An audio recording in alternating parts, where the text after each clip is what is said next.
I think what makes this greenhouse unique is that it supplies its own water, it supplies its own power, and we try to automate as much as we possibly can here so that I'm not spending a ton of time watering. Plus, water is always at a premium in the desert, so we need to make sure that we're using the resource wisely, and doing drip irrigation on a timer makes sure that we're not wasting any water whatsoever.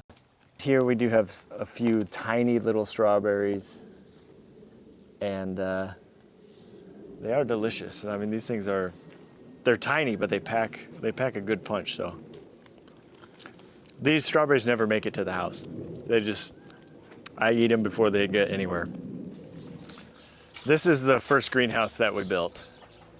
This is it's 20 by 20. It's about 400 square feet, and it really kicked off the entire gardening thing, and then the possibility or the idea that we could grow all of our own food, or at least most of our own food.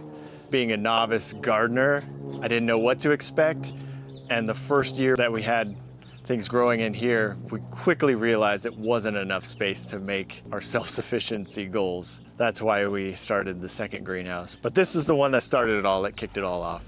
You realize that once you're here on the property, that you have to be a part of the property. You can't think of yourself as separate from the property. So it's not a control thing.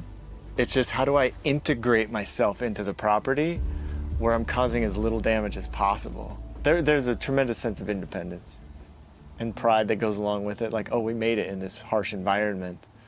And not only did we make it, we thrive and we're comfortable. So this is how our compost starts.